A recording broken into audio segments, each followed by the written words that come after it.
Finally আমি আহি destination পাই গ'লোহি। এয়া হৈছে যিটো পুৰা বানপানী এৰিয়া, যিবিলাক মানে একচুৱেলি বানপানী এৰিয়া। আপোনালোকক মই কৈছিলোঁ যে বড়ো ধানৰ খেতি মানেনো কি, যিহেতু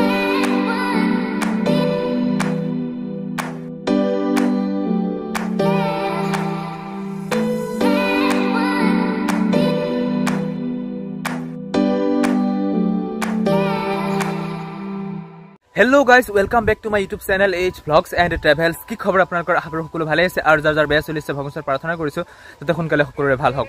তো গাইজ, আজি বহুত দিনৰ মূৰত ওলাই আহিছোঁ ভিডিঅ' এটা বনাওঁ বুলি। মানে ভিডিঅ' এটা বনোৱা হ'ব আৰু এফালে যাম, মানে বস্তুখিনিও চোৱা হ'ব আৰু ভিডিঅ' এটাও বনোৱা হ'ব। মানে প্ৰায় 10 দিনমানৰ মূৰত আজি ওলাই আহিছোঁ এনেকৈ। বহুত দিন হ'ল ভিডিঅ' চিডিঅ' বনোৱা নাই, সেইকাৰণে আজি কিবা মানে অলপ আনকমন লাগিছে। তো এতিয়া আমি গৈ আছোঁ, আমি আছোঁ 1 নং কাকি পাৰ হৈ আহিছোঁ। তো আমি এটা ঠাইত আছোঁ, এতিয়া আমি গৈ আছোঁ মানে হেৰিয়লৈ, মানে বড়ো ধানৰ খেতি চাবলৈ। যিহেতু আমাৰ এইফালে বড়ো ধান কৰা নহয় ন, তো তাতে মানে আমাৰ ঘৰৰ পৰা প্ৰায় 30 কিলোমিটাৰমান দূৰত মানে মানুহ এজনে বড়ো ধানৰ খেতি কৰিছে খুব ধুনীয়াকৈ।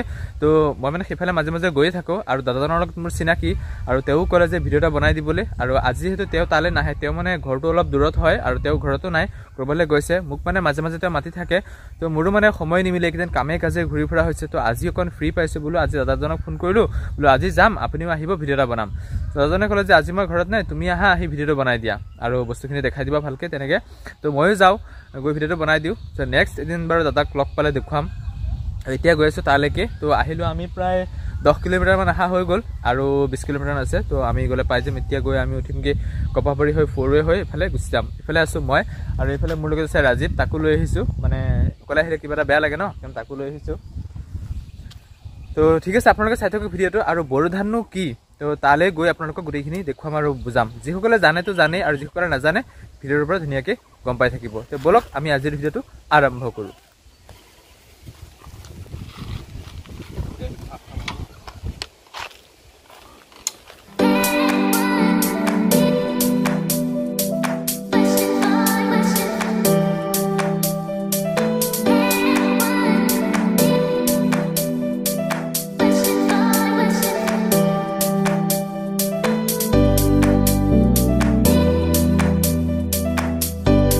তো গাইজ, ফাইনেলি আমি আহি ডেষ্টিনেশ্যন পাই গ'লোহি। এয়াই হৈছে যিটো আপোনালোকক কৈছিলোঁ যে বড়ো ধানৰ খেতি, এয়াই হৈছে সেই বড়ো ধানৰ খেতি। তো ব'লক আমি খেতি চাবলৈ যাওঁ।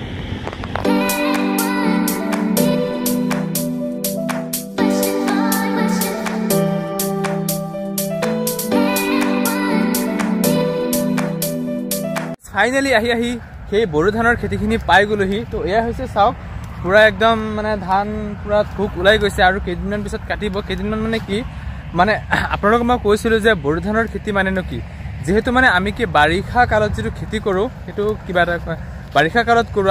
আমি মাটিটো ৰুওঁ কেতিয়া, ধৰি লওক জুলাই, বিশেষকৈ জুলাই মাহত ৰোৱা হয়। জুলাই মাহত ৰুই আমি নৱেম্বৰ ডিচেম্বৰত কাটোঁ। আৰু মানে এইফালে কি হয়, যিহেতু বাৰিষাত মানে এইখিনি বহুত দ মাটি হয় ন, যিহেতু পুৰা বানপানী এৰিয়া, যিবিলাক মানে একচুৱেলি বানপানী এৰিয়াবিলাকত এই ধৰণৰ খেতিবিলাক কৰা হয়। যিহেতু এইখন মানে বানপানী এৰিয়া অঞ্চল ন, বানপীড়িত অঞ্চল। তো ইয়াত মানে বাৰিষা মানে ইয়াত মানে খুব বানপানী হয়। তো সেইকাৰণে ইয়াত মানে বড়ো ধানৰ খেতি কৰা হয়।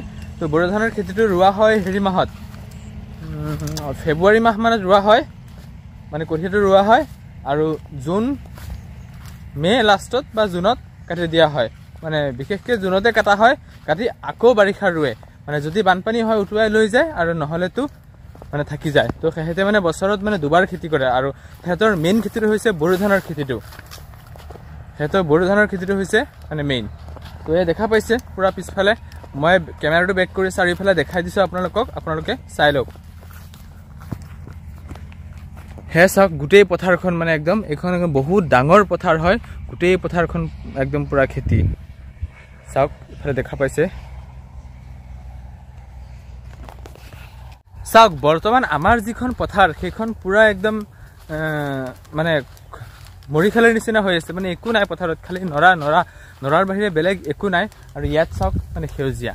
চাওক, আমাৰ ঘৰৰ পৰা বেছি দূৰ নহয়, মাত্ৰ 30-35 কিলোমিটাৰমান হ'ব। তো 30-35 কিলোমিটাৰ দূৰৰ অৱস্থা কেনেকুৱা আৰু ইয়াৰ অৱস্থাটো কেনেকুৱা। তো সেউজীয়া বস্তুটো ভাল লাগিছে। আবেলি আহিলে হয়তো বেছি ভাল লাগিলেহেঁতেন। এতিয়া অকণ গৰমো লাগি আছে। এতিয়া বাজি গ'ল প্ৰায় 11:30মান বাজি গ'ল। তো আবেলি আহিম বুলি ভাবিছিলোঁ, আবেলি মানে বেলেগ কাম আছে, আবেলি সময় মিলাব নোৱাৰিম, সেইকাৰণে এতিয়া আহিলোঁ। আহি মানে এইখিনি চাই কৰি তাৰপিছত অলপ আগলৈ গৈ আছোঁ চালে ঐ চালে যাওঁ আহা মানে আগফালে ঘৰ এটা আছে তো কিহৰ ঘৰ তো চাই যাওঁ এইটো দেখা পাইছে তো মানে এইটোৱে হৈছে সেইটো ঘৰ মানে ইয়াতে মানে কি কৰা হয় যেতিয়া মানুহে মানে ইয়াত খেতি কৰে ন গোটেই পথাৰখনত যিহেতু বেলেগ মানে গছ-গছনি ইমান মানে গছ-গছনি নাই তো ইয়াতে মানুহে মানে জিৰণি লয় যেতিয়া মানে খেতি কৰাৰ সময়ত বা কেতিয়াবা খেতি চাবলৈ আহে বা ধান চান কটাৰ সময়ত মানে ইয়াতে জিৰণি লোৱা হয় ধুনীয়াকৈ চাং টাং বনাই পুৰা খেৰৰ ঘৰ বনাই লৈছে ভাল লাগিছে কিবা এটা আৰু এইফালে মোৰ আগফালে আছে খেজুৰ গছ দেখা পাইছে এফালে আছে পুৰা একদম মানে নদীয়ে আপোনালোকে দেখা পাইছে ইয়াত যেতিয়া বাৰিষা মানে পুৰা হেৰি হয় ন মাছ ধৰে মানে ইয়াত বুলিয়ে নহয় মই দেখাই দিছোঁ আপোনালোকক এই যে পথাৰখন দেখিছে এইখন মানে পুৰা বিলৰ নিচিনা বহুত দ পথাৰ হয় ৰাস্তাৰ পৰা মানে বহুত তলত এই গোটেই পথাৰখনতে মানে বাৰিষা মাছ ধৰে মানে খেতি প্ৰথম ৰোৱাৰ পিছত যদি বানপানী বেছি হয় উটুৱাই লৈ যায় আৰু কম হ'লেতো তেনেকৈ থাকি যায়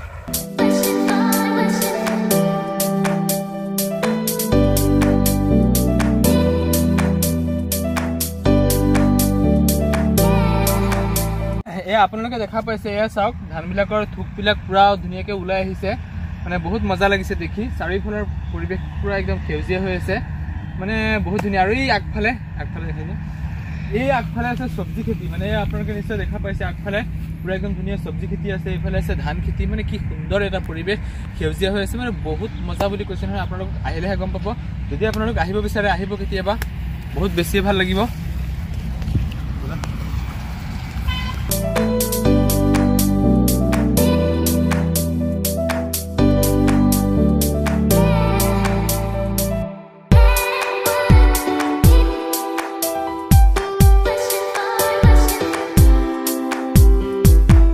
ইয়ালৈ আহিলোঁ বড়ো ধানৰ খেতি চালোঁ বহুত বেছিয়ে ভাল লাগিল আৰু আপোনালোককো দেখুৱালোঁ কি দেখুৱাব পাৰিছোঁ কি নাই দেখুৱাব পৰা সেইটো নাজানো তো আমাৰ ফালে মানে কিছু মানুহে এবিঘা দুবিঘা মাটি কেতিয়াবা কৰে মানে বহুত বেছি কষ্ট হয় কিয়নো পানীৰ অভাৱ ন ইয়াততো পানীৰ অভাৱ নাই তো সেইফালে আছে নদী সেইফালে সামাৰচিবল আছে পুৰা বৰিঙৰ পানী আহে ন তো চব ফালৰ পৰা মানে মিলাই কৰি ইয়াত মানে সুবিধা হয় তো আপোনালোকে নিশ্চয় দেখা পালে আৰু এই যে ধানবিলাক দেখা পাইছে আপোনালোকে মোৰ পিছফালে যে এই ধানবিলাক আপোনালোকে দেখা পাইছে তো এইবিলাক কাটিব কেতিয়া জুলাই মানে জুনত কাটিব জুনত হয় মে'ৰ শেষততো নাকাটে এপ্ৰিল মে প্ৰায় জুনত ধুনীয়াকৈ কাটিব পাৰিব বহুত বেছি গৰম লাগি আছে তো গছজোপাৰ তলত অকণমান ৰখিম ৰৈ আগফালে যাম গৈ ধুনীয়াকৈ কিবা এটা খাই কৰি মানে একদম ঘৰলৈ গুচি যাব লাগিব তো ধুনীয়াকৈ আহিলোঁ এতিয়া খেজুৰ গছজোপাৰ তলত আহিলোঁ ইয়াতে মানে বাইকখন থৈ গৈছিলোঁ ইয়াতে এখন চাহ আছে তো ইয়াতে ৰৈ কৰি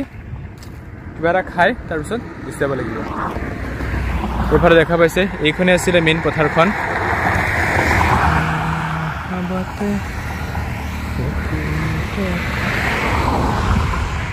তো এইটোৱে আছিল আজিৰ এটা সৰু সুৰা ভিডিঅ' আৰু যদিহে ভিডিঅ'টো চাই ভাল লাগে এটা লাইক কৰিব কমেণ্ট কৰিব শ্বেয়াৰ কৰিব আৰু যিসকলে এই চেনেলটো নতুনকৈ আহিছে চেনেলটো ছাবস্ক্ৰাইব কৰিবলৈ একেবাৰে নাপাহৰিব thank you so' much love you all